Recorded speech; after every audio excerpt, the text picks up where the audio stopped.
പറയുന്ന ഒരു പെൺകുട്ടിയെ ഒരു ഓട്ടോറിക്ഷ ഓടിച്ച് ജീവിക്കാൻ സമ്മതിക്കാത്ത സദാചാര ഗുണ്ടകളായ CPM പറയാ, ഇവിടെ ബന്ധുക്കൾ അവരുടെ പെങ്ങൾക്കുണ്ടായ പ്രയാസത്തിൽ, അവളുടെ സഹോദരിക്കുണ്ടായ പ്രയാസത്തിൽ, ആ പിതാവിനുണ്ടായ മകളുടെ പ്രശ്നത്തിലൊക്കെ സ്റ്റേജ് കെട്ടി ഞങ്ങൾ പിണറായി വിജയനോട് പറഞ്ഞിട്ടുണ്ട്, സാർ താങ്കൾ നേരിട്ട് വരൂ, നമുക്കൊരു സംവാദം നടത്താം.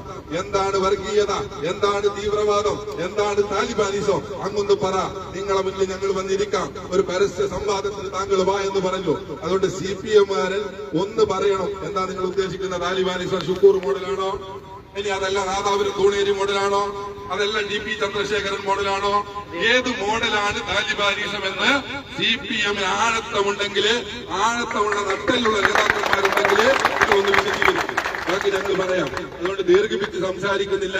പ്രിയപ്പെട്ട പോലീസ് ഉദ്യോഗസ്ഥന്മാരോട് ഞങ്ങൾക്ക് പറയാനുള്ളത്, നിങ്ങളെ മുന്നിൽ ഈ സഹോദരിയുടെ മരണവുമായി ബന്ധപ്പെട്ട് ആ കുട്ടിയുടെ ഉമ്മയുടെ പരാതിയുണ്ട്.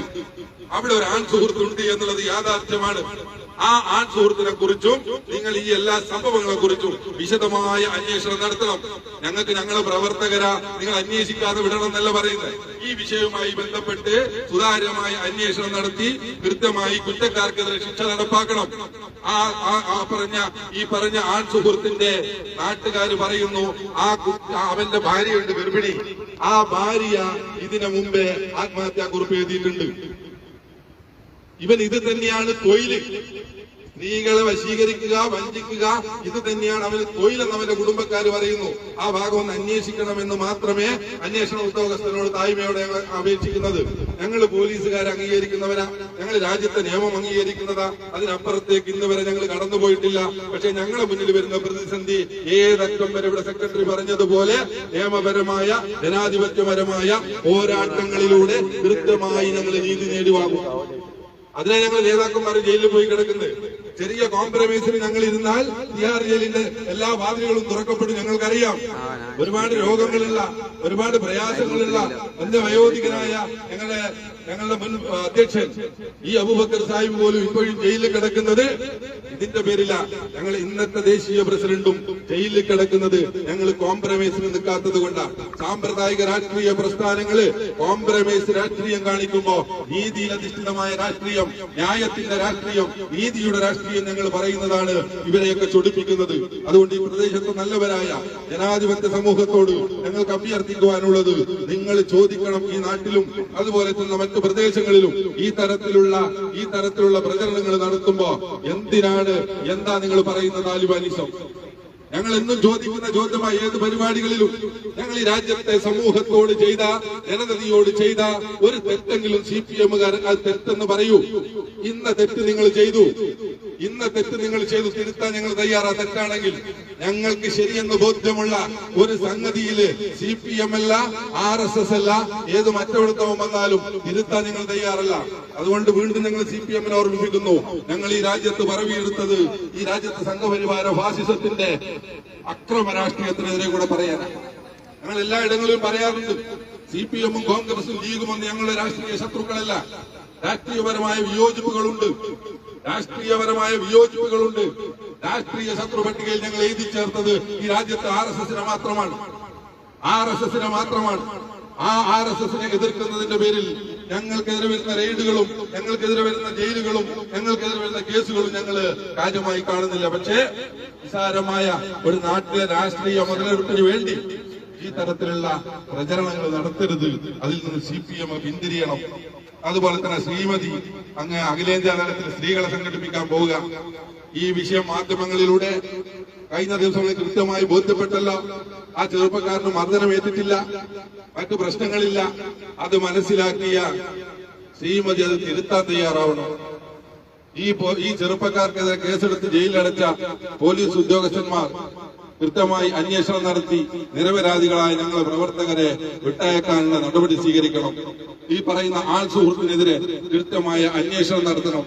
ആരൊക്കെയാണോ ഇതിൽ പങ്കാളികൾ അവരെയൊക്കെ ശിക്ഷിക്കണം. ഞങ്ങൾ അവിടെ വഹിച്ചത് ഒരു മധ്യസ്ഥ റോളിന് ഒരിടം കൊടുത്തു എന്നുള്ളത് മാത്രമാണ്.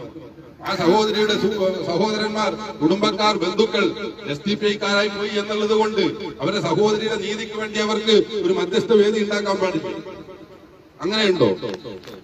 അപ്പോ ഇതൊക്കെ അവനവന്റെ വീട്ടുമുറ്റത്ത് സ്വരാജ് എഴുതിയതുപോലെ യുദ്ധമൊക്കെ ആഘോഷിക്കാൻ പറ്റും. വീട്ടുമുറ്റത്ത് മിസൈൽ വീഴുമ്പോഴേ അതിന്റെ പ്രയാസം അറിയൂ എന്ന് പറഞ്ഞതുപോലെ സഖാവേ, നിന്റെ വീട്ടിൽ വരുമ്പോഴേ നിനക്ക് ആ പ്രയാസം അറിയൂ. നിങ്ങളെ വലിയ സജീവ പ്രവർത്തകനായിരുന്ന മാഹിയിലെ അദ്ദേഹത്തിന്റെ പേര് മറന്നുപോയി, പ്രമോദങ്ങാണ്ട്, അയാളൊരു വോയിസ് ഒന്ന് കേൾക്കാൻ റെഡിയായി ഇങ്ങോട്ട് വരുമ്പോ, ഒരു കുടുംബത്തിലെ അച്ഛന്റെ ഏട്ടന്റെയും അനുജന്റെയും മകനും മകളും തമ്മിൽ പ്രേമായി. അവര് വിവാഹം ചെയ്തു. പാർട്ടി തീരുമാനിച്ചത്രേ രണ്ടാളും നല്ല വഴിക്ക് ജീവിക്കാൻ വിടരുത്. അവരൊരു വീട് വളഞ്ഞത്രേ ഒരാളെ ശരിപ്പെടുത്താൻ. ഒരാള് കിണറ്റിൽ വീണത് കൊണ്ട് ആ ആക്ഷൻ നിർത്തിവെച്ച് വല്ല തിരിച്ചു പോന്നു, അല്ലെങ്കിൽ അതിലൊരെണ്ണം തീരും. അന്ന് CPM-ന്റെ സജീവ പ്രവർത്തകനാണ് ഞാൻ ഈ പറഞ്ഞ സഹോദരൻ. ഇയാൾ ഇന്ന് പറഞ്ഞത് എനിക്ക് പറയാം, പക്ഷേ ശ്രീമതി പറഞ്ഞത് ശരിയല്ല. ഞങ്ങളെ നാട്ടിലുണ്ട് SDPI-ക്കാര്, നമ്മളെ മുന്നിലുണ്ട് SDPI-ക്കാര്. എന്ത് തീവ്രവാദ പ്രവർത്തനം നടത്തി ഇത്തരം വിഷയത്തിൽ ശ്രീമതിയെ പോലുള്ള ഒരു ഉയർന്ന നേതാവ് എന്ത് ചെയ്യരുത്, എടുത്തിയാടി പ്രതികരിക്കരുതെന്ന് ആ സഹോദരൻ പറയാ. ആ വിശേഷ ബുദ്ധി പോലും ഇല്ലല്ലോ, അഖിലേന്ത്യാ നേതാവല്ലേ. അതുകൊണ്ട് ഞങ്ങൾ വിശ്വസിക്കുന്നു, ഞങ്ങൾ മനസ്സിലാക്കുന്നു, CPM ആ ചെങ്കൊടി നരച്ച് കൃത്യമായി കാവിക്കൊടിയിലേക്ക് മാറിക്കൊണ്ടിരിക്കുന്നു. ശശികല ടീച്ചർക്ക് ട്യൂഷൻ എടുക്കുന്ന പണിയാണ് വിജയരാഘവനും അതുപോലെ തന്നെ ശ്രീമതിയും അതുപോലെ തന്നെ എന്താ പറയാ ഇപ്പോഴത്തെ സെക്രട്ടറി ഗോവിന്ദനുമൊക്കെ പറഞ്ഞു വെക്കുന്ന പണി. അത് ശശികലക്ക് ട്യൂഷൻ എടുക്കുന്ന പണിയാണ്. അത് നിങ്ങൾ അവസാനിപ്പിക്കണം. ഈ നാടിന് നല്ലതല്ല. അല്ല, നമ്മുടെ നാട്ടിൽ സമാധാനം വേണം, സൗഹാർദ്ദം വേണം. മാനവ സൗഹാർദ്ദമൊന്നും ഫ്ലക്സിൽ എഴുതി വെച്ചാൽ പോരാ. ഇന്ന് സോഷ്യൽ മീഡിയയിൽ ഇത് കണ്ടല്ലോ, ബാനർ DYFI-യുടെ എന്താണ് ലഹരി അതുപോലെ തന്നെ സാമൂഹ്യ വിരുദ്ധ പ്രവർത്തനങ്ങളൊക്കെ കണ്ട ഞങ്ങൾ കൈകാര്യം ചെയ്യുന്നു. ബാനർ വെച്ചിട്ടാണ് ഗുണ്ടായിസ നടത്താൻ പോകുന്നത്, പോലീസിംഗ് നടത്താൻ. ഞങ്ങളിടയിൽ ആ പ്രവർത്തനമില്ല. പക്ഷേ തിന്മക്കെതിരെയുള്ള പോരാട്ടത്തിൽ ഒരു ഇഞ്ചി പുറകോട്ടടിപ്പിക്കാൻ ഈ തരത്തിലുള്ള കേസും ആക്ഷേപങ്ങളെ കൊണ്ട് നിങ്ങൾക്ക് സാധ്യമല്ല. അതിന് ഞങ്ങൾ പറവിയെടുത്തു. ഈ വിനീതൻ ഉൾപ്പെടെ മുത്തയിന്റെ ജീവിതം നയിച്ച ആളാ.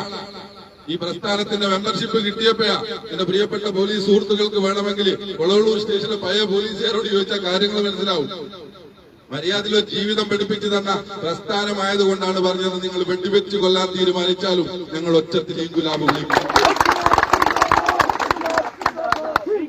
അങ്ങനെ വിളിക്കും. അതുകൊണ്ട് ഒരു പൊതുയോഗ പ്രസംഗത്തിലേക്ക് പോകുന്നില്ല. ഈ ചുരുങ്ങിയ ഈ അവസരത്തിൽ സംഗതികൾ സഖാക്കളെയും അതുപോലെ തന്നെ നിങ്ങളൊക്കെ യൂണിഫോം ഇട്ട് നിൽക്കുമ്പോ ഒരു ജിഗർ വേണ്ടേ? ഞാൻ അത്ര എല്ലാ പോലീസുകാരല്ല പറയുന്നത്. ഏത് യൂണിഫോമാണ് ഞങ്ങൾ അങ്ങേയറ്റം ഞങ്ങൾ സ്നേഹിക്കുന്ന യൂണിഫോം അല്ലേ? അതൊന്ന് അടിയറ വെക്കാൻ പാടില്ല.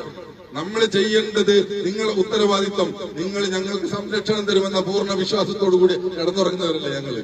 ചില ആളുകളെ മാത്രമാണ്, അടുത്ത് പരിചയമുള്ള പോലീസുകാരുണ്ടായിരുന്നു. അതുകൊണ്ട് ആളുകളെ അറിയാം.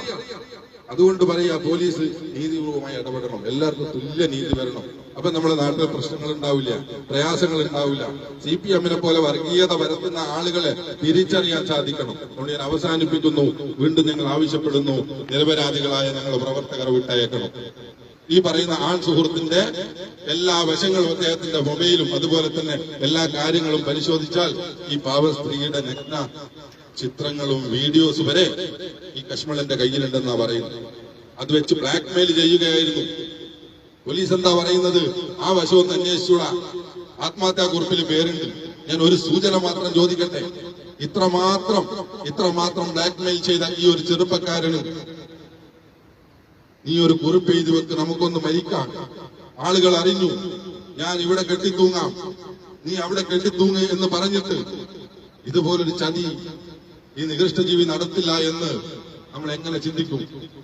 അതുകൊണ്ട് എല്ലാ വശങ്ങളും അന്വേഷിച്ചുകൊണ്ട് ആ പെൺകുട്ടിയുടെ കുടുംബത്തിന്, അവരുടെ മക്കൾക്ക് നീതി കിട്ടണം, ഞങ്ങൾക്ക് നീതി കിട്ടണം. ഞങ്ങളെ പ്രവർത്തകരായിപ്പോയി എന്നുള്ളത് കൊണ്ട് ഒരു ദാരുണ സംഭവം നടന്ന വീട്ടിലെ കുട്ടികൾക്ക് അവർ ജയിൽവാസം അനുഷ്ഠിക്കേണ്ടവരല്ല.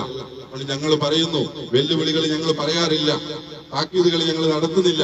ഞങ്ങളുടെ ഉള്ളിലുള്ളത് കാര്യങ്ങൾ തുറന്നു പറയും. അത് പറയുന്നതേ പ്രവർത്തിക്കൂ. അത് SDPI ആണ് പറയുന്നത്. അതുകൊണ്ട് ഞങ്ങളെ കേട്ട എല്ലാവർക്കും 1000 വിപ്ലവാഭിവാദ്യങ്ങൾ അർപ്പിച്ചുകൊണ്ട് നിർത്തുന്നു. ജയ് ഹിന്ദ്, ജയ് SDPI.